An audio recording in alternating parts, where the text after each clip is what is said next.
For years, poor waste management, dirty markets and blocked drainage have fueled cholera, typhoid and malaria outbreaks across Uganda. In response, the government has rolled out a monthly cleaning day to tackle the root of the problem and protect public health across the country. The Prime Minister Robin Nabbanja announced that every last Saturday of the month will be dedicated to a nationwide cleaning exercise, with Ugandans expected to spend 3 hours cleaning their communities starting from 7 a.m. to 10 a.m. and will be observed across the country. Nabbanja says the initiative will focus on public spaces, including markets, schools, roads, hospitals, places of worship and other communal areas. The first nationwide cleanup is scheduled for Saturday, July 25th. The initiative establishes the last Saturday of every month from 7 a.m. to 10 a.m. as a national cleaning day, during which all Ugandans are expected to participate in community cleaning activities. During the designated cleaning hours, all businesses will be required to close and no commercial activity will be permitted from 7 a.m. Movement will also be restricted, with motor vehicles, motorcycles and bicycles barred from operating. Only emergency and authorized vehicles, including ambulances and fire trucks, will be allowed on the roads. The Prime Minister has directed local leaders at village and sub-county levels to mobilize residents and ensure full participation in the exercise. Government says this is the time for Uganda to pause its daily activities and prioritize cleanliness. And vehicles is strictly prohibited during the 3 hours of cleaning activities. Exemptions will only be made for genuine emergencies and essential vehicles such as ambulances, fire and rescue services and security operations. The Ministry of Health says the initiative is intended to improve public health, noting that hospitals across the country continue to receive overwhelming numbers of patients. Health Minister Dr. Chris Bariomusi says 75% of the illnesses are linked to poor sanitation and could be prevented. You find the hospitals are full of patients, both those occupying the beds but also those on the floor, which if we intensified the campaign on how to avoid and prevent most of these illnesses, then we can get fewer patients. The Deputy Inspector General of Police, James Ochaya, says security agencies are fully prepared to ensure the exercise is conducted peacefully and without disruption. He warns individuals that intend to defy the directive that they risk facing the law. We have capacity to enforce arising from what we did during the COVID. So our purpose there will be just to hand a few who may deviate from this very important program. Government insists that this is not a one-off sanitation campaign, but a long-term national program aimed at promoting cleanliness across the country. With this initiative, Uganda joins several other East African countries that have embraced nationwide sanitation programs.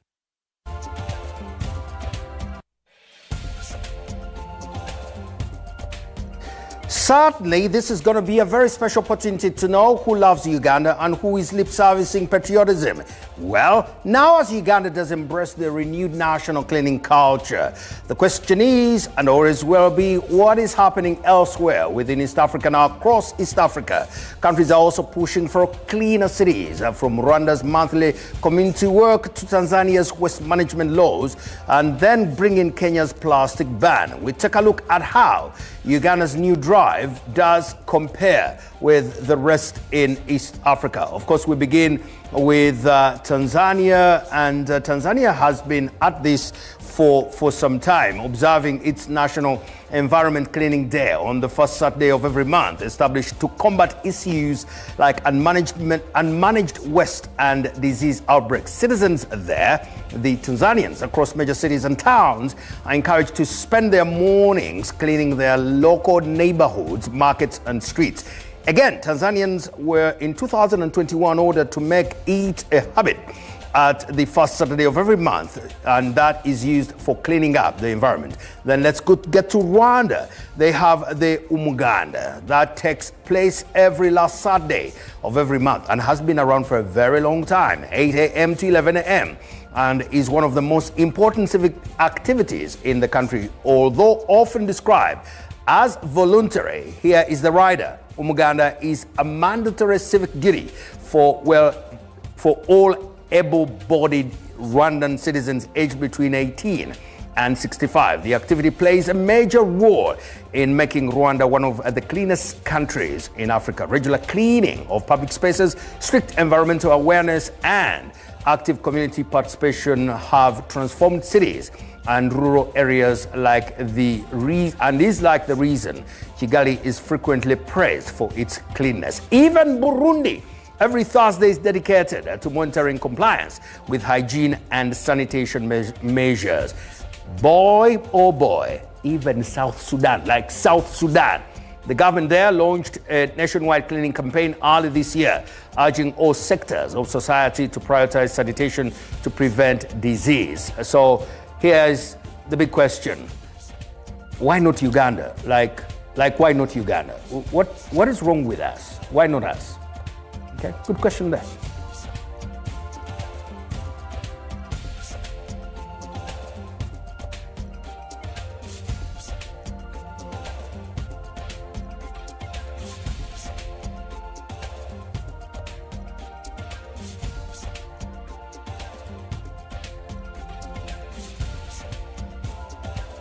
Now, the embattled chairperson of the Uganda Human Rights Commission, Justice Maria Mwangadia, broke down in tears before the Parliamentary Committee on Legal and Parliamentary Affairs as she detailed the hostility, intimidation, and internal wrangles she says she has faced since taking over leadership of the Commission. Mwangadia told the committee, chaired by Bugabula North Member of Parliament John Taylor, that 3 commissioners, Sumian Suvugo, Colonel Stephen Bamtaliza, and Jacqueline Athere, have been undermining her. She alleged that they have intimidated her, insulted and frustrated her to the extent that she now fears convening commission meetings to hear cases that have been filed. That a head of institution could be bullied, humiliated, harassed and taunted and disrespected. The Uganda Human Rights Commission chairperson, Justice Maria Mwangadia, on Thursday appeared before the Parliament's Committee on Legal and Parliamentary Affairs, chaired by Bugabula North Member of Parliament John Taylor, where she opened with an apology to the country over harsh remarks she made against fellow commissioners. Apologizing to the country for the language I used, which I said is beneath my character. I'm sorry to all those I offended, but please know I had been pushed to the edge. The people who know me know that that is not my character. Appearing alongside Commissioner Crispin Kaheru, who is also accused of frustrating the commission, Mwangadia said she has spent the last 5 months under unbearable pressure that includes media attacks and smear campaigns on social media. I have spent the past 5 months telling them that I am not in hiding, that there is no investigation on me, that I am not a thief. I have spent the past 5 months telling journalists that I'm not in exile, that I'm not on the run. Mwangadia explained why the commission has not held any meetings since March 2026. They yell at me, humiliate, insult, and swear at me. They point fingers at me. Commission meetings are utter chaos. Each meeting I convene leaves me in tears. I have never known peace ever since I took oath as chairperson of the Uganda Human Rights Commission. By the time a woman in my situation picks a pen, places it on paper, and writes a letter resigning her job. Well, Chairman, maybe we can have a procedure. Chairman, we have some procedural issues. The chairperson further accused the 3 commissioners of attending meetings dressed in NRM attire and of receiving allowances for work they did not do. They even wear party colors and symbols for official meetings, causing immense embarrassment to the commission. Mwangadia also explained the decision to dismiss the over 200 cases that had not been chaired by the commission, a matter that angered committee members who questioned her leadership. Father Lokodo came in at the last moment. She broke down a second time as she explained the circumstances that led to the death of Reverend Simon Lokodo in Geneva. He stepped in because this commissioner who I had asked to travel to Geneva had declined. Mr. Chairman, I sent one of the members of the commission there, Father Lokodo, to represent us at that meeting. To date, I regret that decision. I had no idea how